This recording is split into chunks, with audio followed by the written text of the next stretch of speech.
You better not shout, you better not cry. Konami doesn't care if you've been naughty or nice. Yu-Gi-Oh! Banlist season is here. What's going on, guys? It's Cimo. So about an hour ago, I sent out a tweet saying, today seems like a great day to get a ban list, and sure enough, we got ourselves the new April 2019 ban list. So, of course, we're going to do our live reactions as always. Although Konami said we're not going to get some huge changes to this list, I am really excited because this should be the ban list we have for the WCQ format, and now we can actually start planning what we're going to play for those events. So, without further ado, let's go ahead and get right into it. So as we can see here, the new list is going to be effective from 4/29/2019, which is my birthday as a matter of fact, so a week from yesterday, so it'll be next Monday. I don't know. I mean, let's go ahead and see. I guess before we get into it, let's talk about the best decks, right? We have Sky Striker, Salamangreat, Danger Thunder Dragon, and Orcus is kind of up there as well. So those are the decks we're looking to see some hits for, but let's see if those decks get hit or if we get some cards back. I don't know. I'm really excited. So far, scrolling down the limited list, nothing yet. We have a new Summon Sorceress is banned. Finally! Oh my god. I have been crying out for this card to get banned. The thing is, Summon Sorceress hasn't been extremely abusable. Like, it's only really been used like in Danger Thunder and in Orcus and some other combo-based strategies, and it's not nearly as degenerate as it was before. However, this card was going to become problematic at some point. At some point down the line, we're going to receive Crystron Needle Fiber, and Needle Fiber and Summon Sorceress cannot exist in the same format. So, Summon Sorceress getting banned, I think, is a very good preemptive hit. Also, just generic special summoning from the deck is just absurd. Summon Sorceress was one of the craziest combo enablers ever released in this game, and I'm kind of happy that it's gone, to be perfectly honest. So, I think that's a pretty good hit. Let's go ahead and see. Yes! They banned Galaxy Eyes Dark Matter Dragon as well. Thank you, God. This card was so annoying with the amount of degenerate plays that it was enabling.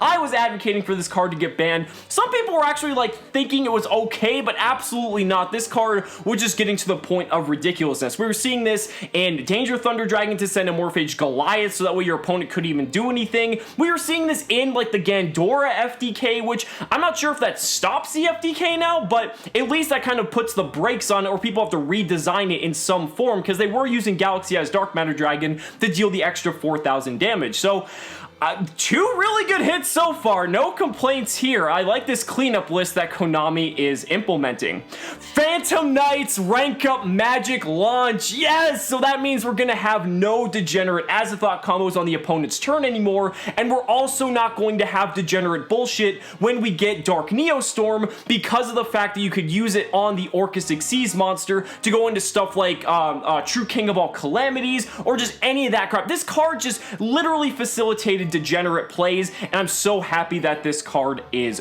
gone. Man, that's it for the bans. That's it. Just three incredibly powerful, I wouldn't say like completely degenerate, but Summon Sorceress was like kind of on the fence of that, but two of the other cards, yeah, fuck those. We don't need those anymore. Okay.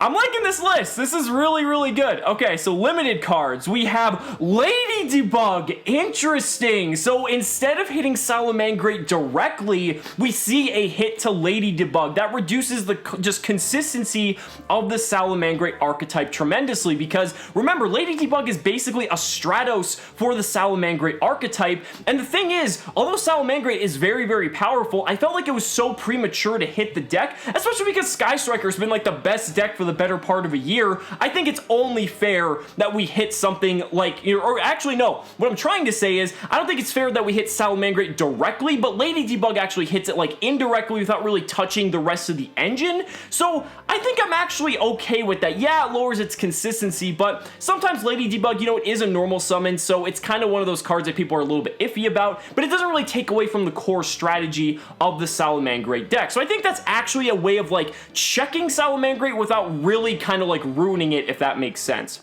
We also have Phantom Skyblaster on the list, and this was something that I definitely had a feeling was coming. I was advocating for it as well because this is just one of those token-producing cards that I feel like is just, its time has come. It's kind of like with Scapegoat or any of these other cards where it just does too much in the current way Yu-Gi-Oh! Is played, especially with Link monsters and the fact that tokens can be used as Link material. One Phantom Skyblaster could basically just turn into like so much advantage, and limiting it makes it a very powerful normal summon. Then it becomes like your tour guide or your Armageddon Knight, what have you, without making it abusable by having multiple copies following up turn after turn after turn. So I actually am pretty okay with this hit because it's still playable, but you're only going to have one as like a power 1 of normal summon. I think that's perfectly fine.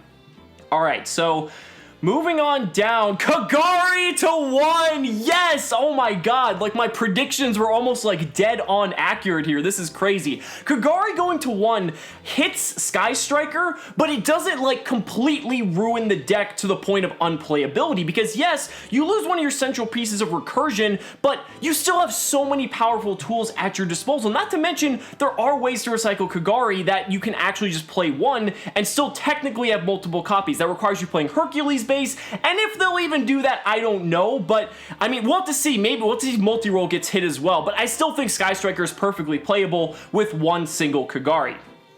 Alright, so man, if multi-roll's on here too, that's going to be crazy. But we are in the spell cards now, and wow, that's it for the limit. So it's just Ladybug, what is it, Phantom Skyblaster, and Kagari. Okay, so Sky Striker took a hit. I would say Sky Striker probably took a bigger hit than Salamangreat did. Kagari going to 1 is actually really huge. Multi-roll, though, is still at 3, and Engage is still at 3. So Sky Striker is still very playable. Do not think otherwise. That deck is still incredibly strong. But I like it too, though, because Engage can still be used as an engine in other strategies. So I think that's nice that they didn't touch Engage, as powerful of a card as it is. So moving on to the semi-limits, Super Polymerization actually joining the semi-limited list here. Now this is interesting because Super Poly becomes an out to a lot of different decks. I mean, you can use it against decks like Thunder Dragon. You can use it against Salamangreat in the mirror match. Super Polymerization can be an absolute blowout. Fusion of Fire is already a blowout, but Super Polymerization can't be responded to. So having this card go to 2, this is kind of following the trend in the OCG. I don't know. I mean, it's like, yeah, at 1, it's been like okay, but I'm just personally not a fan of cards that facilitate not being able to interact with your opponent. Like any card that says this card cannot be responded to by your opponent or anything like that, essentially creating that spell speed 4 type-esque environment. I've never been a fan of that, but I think this is kind of something you'll start to see in side decks. People are already side decking 1 Super Poly just for those specific matchups, so I think they're going to start side decking 2 as a result of it going to 2 on the ban list. Alright, so unlimits. These can be pretty significant depending on what they are. So first up is Miscellaneous Sorceress. Okay, so that is the only unlimit change, is Miscellaneous Sorceress going to 3. So this gives a boost to dinosaur decks, which dinosaurs haven't been doing too much, to be perfectly honest. I mean, they've been popping up in regionals here and there. I actually think it got 4th place or like top 4 or top 8 at the Philly regional, as a matter of fact, that had like over 700 people at it. So dinosaurs like this rogue deck that's kind of hanging around there, but apparently Miscellaneous Sorceress is good to go from 1 copy all the way up to 3. And yeah, will that make dinosaurs relevant? I'm not sure, but that definitely gives that deck a huge boost. Miscellaneous Sorceress is one of the strongest dinosaur cards ever printed, so I don't think dinosaur players are, really going to complain about having more copies of that available. So that's it for the list. Just as a quick recap, so let's see what we got rid of in terms of like degenerate stuff. Summon Sorceress is gone, that's pretty good. Dark Matter's gone. We have Rank Up Magic Launch gone. So this means that Thunder Dragon took probably the most hits on this list out of like any deck in terms of like quantity, because it lost Summon Sorceress, it lost Galaxy Eyes Dark Matter Dragon, and then it also lost Phantom Skyblaster because you were playing that at 3 copies as well. So it lost a lot of cards in this list. And then Salamangreat only took 1 hit. Sky Striker only took 1 hit, albeit that was probably the best hit they could do to Sky Striker without making it virtually unplayable, so I think that's rather interesting. Orcus did take a slight hit by losing the Phantom Knight's Rank Up Magic launch, because that was part of the strategy of just going into Azathoth. Not that it, like, you still couldn't do it, like, through other means, but, like, that's kind of, like, the best way of doing it, just being able to do it on your opponent's turn. But realistically, I don't think it's too bad here. I mean, this list kind of checks a lot of the best decks, right? I mean, Sky Striker takes a hit, Salamangreat takes a hit, Danger Thunder Dragon took a lot of hits, and Orcus, like, kind of took a hit, but, like, indirectly, so it wasn't, like, really anything too crazy. And then Super Poly going back, that's going to be really interesting to see how people start incorporating that. And then Dinosaurs get a little love too. Was there anything that was really overlooked?